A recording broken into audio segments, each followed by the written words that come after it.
Welcome to the AC 24/7 Top Story Countdown. We'll guide you through the biggest news of the day. Our focus, advocating our rights, advocating health, and advocating Earth. Here's our pick for number 4. And right. The impact of war is hard to look at. Look at my finger. The difficulty that I'm having is that I don't know what anything looks like behind this skin here. I can make an opening that looks like there's an eye, but they're never going to look like normal eyelids. And the surgical realities are nothing like civilian life.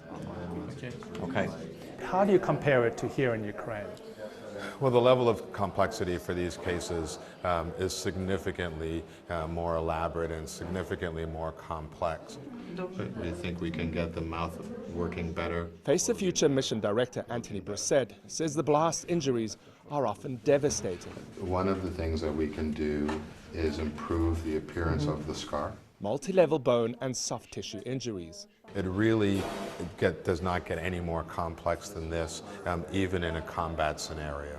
They brought together highly specialized plastic surgeons, anesthesiologists and nurses from the US and Canada to reconstruct and repair. All that bone is missing. What many cannot.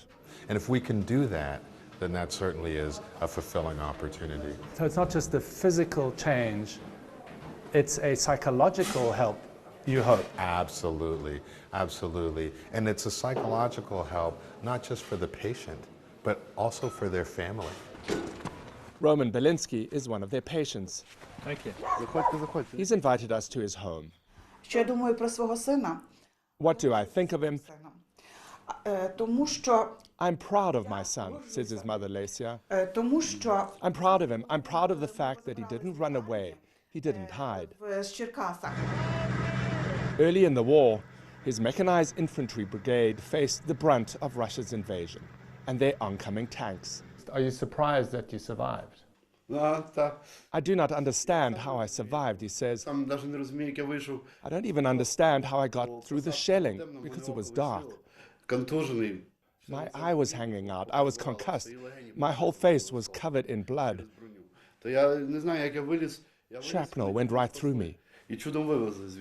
He says many in his brigade were lost. We were all like one family, he says.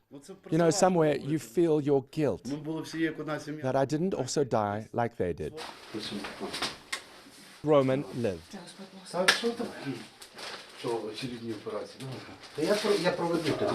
And this will be his third surgery with Dr. John Frodel. What bothers you the most now? Our hope is that at some point they leave happy. Then I don't see them again. On my end, I have to appreciate we're making steps because we don't fix them. We make them better. So this is where we shine, which is in the operating room. All of the steps and activities that we were doing before getting here is really to get us to this point. Roman's surgery is one of the first of the day. He says Dr. Frodel and the team have already put him back together and saved his life.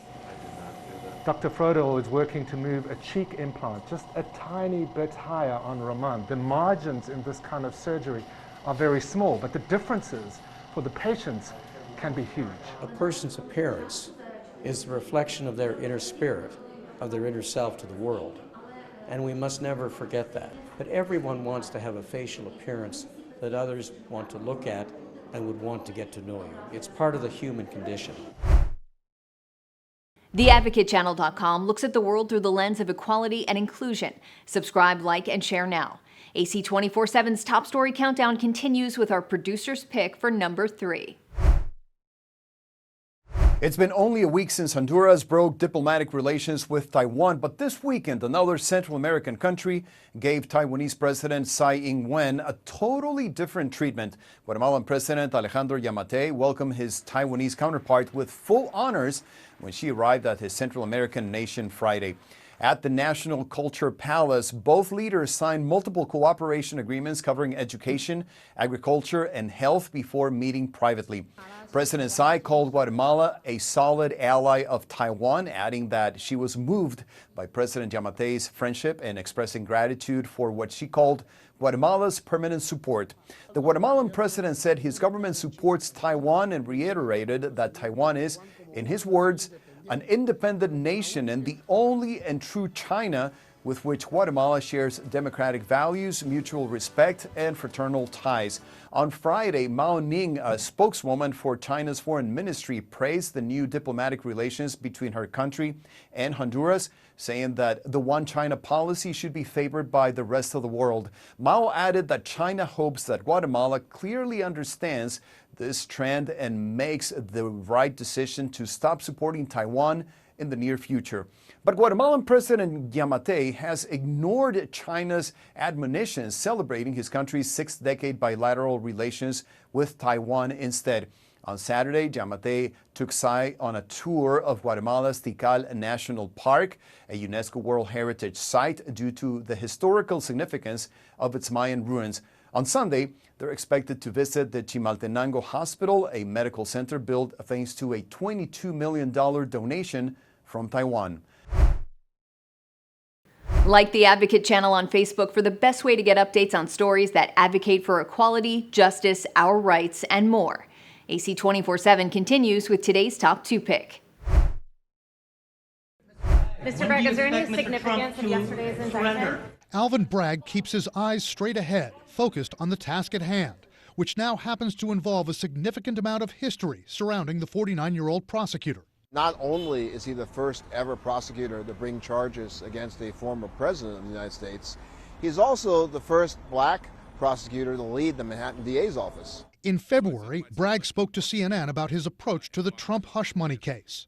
The same type of rigor and professionalism and ethics that was on display in that public courtroom is at work, behind the scenes. Former President Donald Trump and his supporters are now attacking Bragg at a blistering pace. Prosecutorial misconduct is their new tool.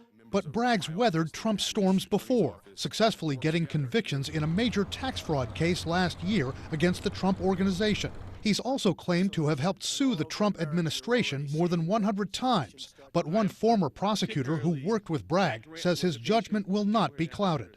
I imagine Alvin to be putting his head down and just looking very carefully and methodically at all of the facts in the case. Alvin Bragg graduated from Harvard Law School, worked as a federal prosecutor in New York, and as a civil rights attorney. He represented the family of Eric Garner, who died after being placed in an unauthorized chokehold by New York City police in 2014. But what Bragg seems to be very in touch with is his upbringing in Harlem, where he recently spoke at an event. I grew up not too far from here, ducking from gun bullets. In a victory speech after he was elected, Bragg said, quote, "I think I'll probably be the first district attorney who's had police point a gun at him." What kind of pressure is Bragg under now? For Bragg personally, this is really a tremendous amount of pressure for him, because in that office where I interned once, the day-to-day work is just crushing. And he's already taken a lot of flack by being labeled more of a progressive prosecutor. Follow the Advocate channel on Twitter and Instagram to stay updated on stories that matter every day. Here's our #1 story of the day. Take a look. Dangerous weather continues moving across the U.S., leaving behind a trail of destruction and death.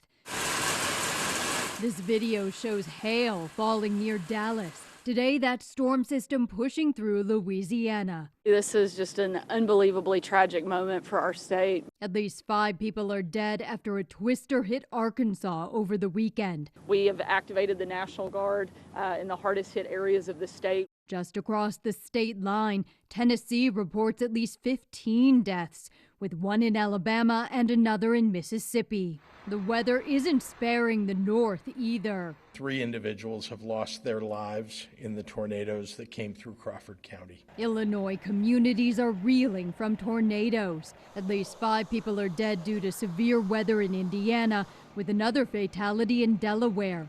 Now a snowstorm is moving across northern states, and it could bring a spring blizzard to South Dakota. If anybody has learned a lesson, it is that when those alerts come in, we need to take them seriously.